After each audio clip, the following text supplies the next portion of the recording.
कोई इंसाफ नहीं मिलेगा। मिलेगा, नहीं नहीं, मुसलमान को कहीं नहीं मिलता है, नहीं मिलता है, हिंदू को मिलता है, कहीं पड़ेगा उनको, छीन लिया इंसान को नहीं नेता देता है। क्यों अपना प्यार से देता है, मुसलमान ना आज हिंदू ना मुस्लिम का बात करेंगे, आज इंसानियत की बात करेंगे। इस कमरे में एक विकलांग व्यक्ति सोए हुए थे और सोए अवस्था में किसने हत्या कर दी, पुलिस के लिए सबसे बड़ी चुनौती है। हमरा बच्चा लोग का पालन कैसे हो बाबू? देखिए इस बच्चे का क्या गलती है, छोटी सी उम्र में इनके पिता का साया इनके सर पर से उड़ जाता है। नमस्कार, इस वक्त आदापुर प्रखंड के बेलदारवा इनारवा गांव में है और यहीं से दिल दहला देने वाली हम आपको खबर बता रहे हैं। सुनेंगे तो आपके भी रोंगटे खड़ा हो जाएगी। सबसे पहले इस तस्वीर को एक बार दिखाइए। यही वो घर है जिस बंद कमरे में एक व्यक्ति की हत्या हो जाती है और पता भी नहीं चलता है कि अचानक इस पूरा परिवार के लोगों को न्योता में जाना, यानी किसी रिश्तेदार के घर पर जाना हो गया और इस घर में सिर्फ पति और पत्नी थे और दोनों दूसरे कमरे में सोए थे।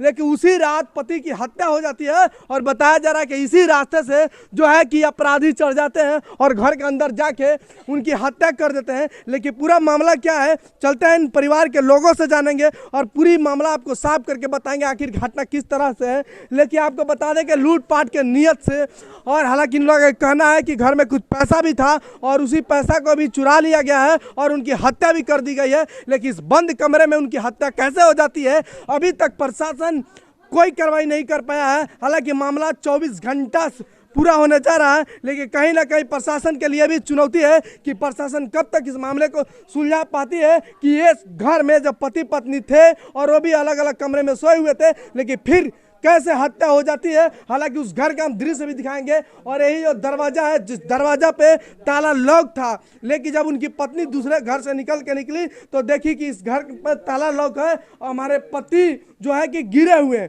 लेकिन जब घर में उन्होंने गया तो उनकी से पांव के नीचे से जमीन ही और पुलिस पर हरदम ये सवाल उठता है कि अगर प्रशासन हालांकि सीमावर्ती क्षेत्र है और प्रशासन गश्ती करती तो इस प्रकार की घटना नहीं होती। और उनकी बहन है और पिताजी हैं, चाचा जी हैं, उनके भाई हैं, सब लोग सबके आंखों में आंसू है कि एक विकलांग व्यक्ति किसी का क्या बिगाड़ा था, कैसे उनकी हत्या कर दी गई और किसी का भनक भी नहीं लगी। लेकिन उनकी बहन मजबूर लड़का बा, एगो त बागड़ मेहरार वो में त गोल लेंगन मरद के ओकरा के मुआ देलक लो, ओकरा आर छीन लेलक लो, ओकरा आर के बा।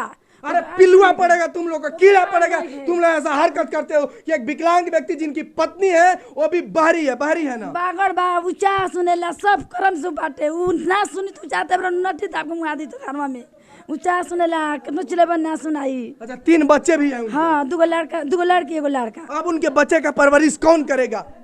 अब पुलिस को, पुलिस बताओ जे के करी। देखिए आप लोग को सोचना चाहिए कि जिस परिवार के लोग हालात इस तरह से है, जिस व्यक्ति विकलांग थे, उनकी पत्नी भी बहरी थी, उनकी हत्या कर दी जाती है। क्या इंसानियत मर चुकी थी? क्या आपके अंदर इंसानियत नहीं थी? चाचा के देखें इनके आंखों में आंसू है। आज इनके जो भतीजा थे, आज वो विकलांग थे और इतना मतलब निर्दयतापूर्वक उनकी हत्या की गई है।